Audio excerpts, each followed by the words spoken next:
There's a person standing in front of a mirror, 60 years old, arms clear, skin unmarked. They've thought about it since they were 22. A specific design, a specific place. They still remember exactly what they wanted. They never got it.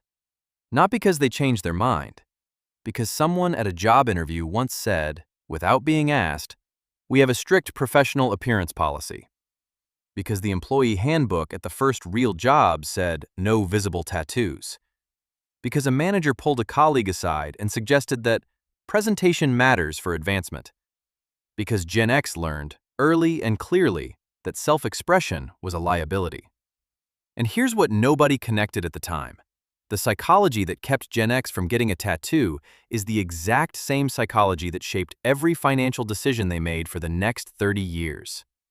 Like, subscribe, and let's start. Number 1. The rule nobody wrote down. It was never in a law. Nobody legislated it. No government policy banned tattoos.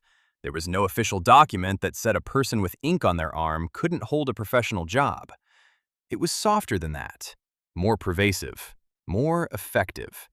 It lived in the unspoken code of every office Gen X entered in the 1980s and 1990s. In the way hiring managers paused at certain candidates. In the way cultural fit became a phrase that meant something specific without ever defining what. In the way a tattoo, something entirely personal, entirely unrelated to competence or intelligence or work ethic, became a signal that was read, evaluated, and sometimes used to make decisions about someone's professional future. Gen X absorbed this without being told directly. That was the point. The most effective rules are the ones that don't need to be written down. They just need to be enforced consistently enough that the people in the system start enforcing them on themselves. And Gen X did exactly that. They studied the office, watched who got promoted, understood what professional meant in the context where their income lived, and they adjusted. Not reluctantly, efficiently, because that's what you do when security is the priority. Number 2, the generation that was watching. Here's what shaped Gen X before they ever entered a workplace. They watched their parents' generation get downsized. Not fired for cause, not let go because of poor performance, simply made redundant. By restructuring, by automation, by the quiet corporate decision that loyalty was a one-way street. People who had given 20 years to a company were walked out with a cardboard box and a severance check. No warning, no recourse, just gone. Gen X saw this happen to people they trusted. Parents, neighbors, the father of a school friend, the colleague who'd been there since before anyone else could remember. All of them gone, without ceremony, without adequate explanation. Just a process that treated 3 decades of work as a line item to be reduced. And the lesson wasn't complicated. It didn't require analysis or a conversation about economics or a business school case study. The lesson was, the job is fragile. Protect it. Stay invisible in the ways that matter. Never give anyone a reason to look at you differently. Never stand out in ways that made the people with power uncomfortable. Be exceptional at the work and unremarkable in everything else. The tattoo wasn't just a tattoo, it was a risk. A visible, permanent signal that might, in the mind of someone who held power over a paycheck, categorize the person wearing it as something other than fully professional, fully safe, fully worth keeping when the next round of cuts arrived. Gen X decided the risk wasn't worth it. Not because they didn't want the tattoo, because they'd seen what happened when the job disappeared. And nothing, not self-expression, not personal identity, not the design they'd been thinking about since they were 19, was worth accelerating that possibility. And that risk calculation didn't stay contained to tattoos. It spread into everything. Number 3, the same psychology, different decisions. Here's where the tattoo becomes a window into something much larger.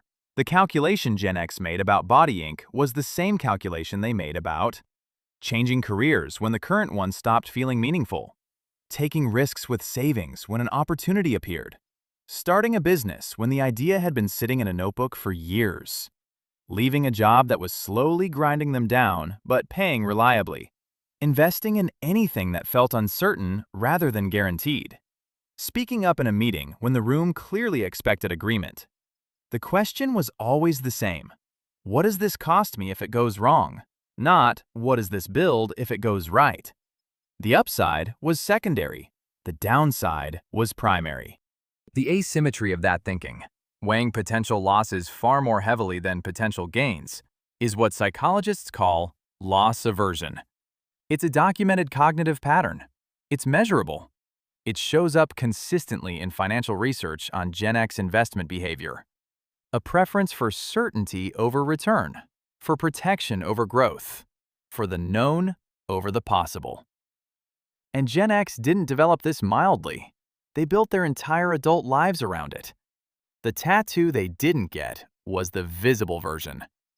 But underneath it were the career pivot they didn't make because the safe job paid reliably, the investment they didn't take because it felt too uncertain, the business they didn't start because failure felt unrecoverable, the conversation they didn't have because the relationship felt too important to risk. All of it the same calculation, the same answer, the same cost. The cost of never losing is never fully winning either. Number 4, the later trap. Here's the pattern that emerged from all of that caution. Gen X became the generation of later. Not now, later. When the job is more secure, when the kids are older, when the mortgage is paid, when retirement arrives, and finally, there's nothing left to protect. The tattoo? Later. The sabbatical? Later. The business idea that's been sitting in a notebook since 1997? Later. The life that was supposed to start after the security was built? Later.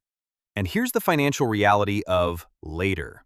Every year that a decision gets deferred, the window for its full impact narrows. The person who wanted to change careers at 35 and waited until 52 gets 17 fewer years of compounding satisfaction, income, and identity from the new path. The person who wanted to start investing in experiences at 40 and waited until 60 gets 20 fewer years of memories, of photographs, of the things that retirement is supposed to be filled with. Later isn't a neutral word. It's a cost. It's every year between the moment the thing was wanted and the moment it was finally allowed that doesn't exist anymore. And the psychological machinery that produced later, the machinery built from watching layoffs, from internalizing unwritten rules, from calculating risk before almost any personal decision, doesn't automatically switch off at retirement. Gen X spent 30 years training themselves to defer. Retirement arrives, the training remains. Number 5, the unmarked arms at 60. Here's what's happening now. Tattoo studios across every English-speaking country report the same trend. The fastest-growing demographic for first-time tattoos is people over 50. Gen X, finally outside the system that enforced the rule, is getting the thing they wanted at 22. Some of them feel liberated. Some of them feel proud, like something that was owed to themselves for a long time was finally collected. And some of them feel something more complicated. A quiet awareness that the arms are clear not just because of the rule, but because of how completely the rule was internalized, how thoroughly it became a reflex rather than a conscious choice, how many other decisions got made with the same not yet that kept the tattoo waiting. Because the unmarked arm at 60 is also a record of everything that was deferred. Not just the tattoo, every version of later that accumulated across a career. Calculated decision after calculated decision not to risk the security.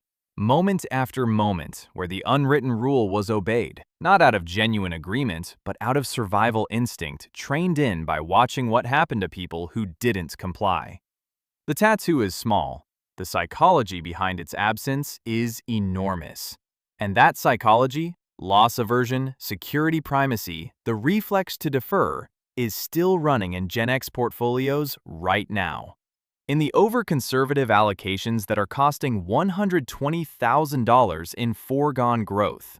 In the excessive cash positions sitting in savings accounts while inflation quietly erodes them. In the retirement that gets pushed back one more year because the number still doesn't feel safe enough.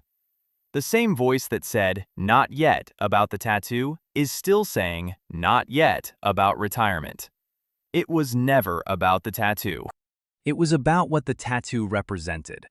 The willingness to make a permanent, visible, personal decision that couldn't be undone if the environment changed. Gen X wasn't ready to make that call at 22. The question worth sitting with at 60 is, which decisions are still waiting for the same "not yet"?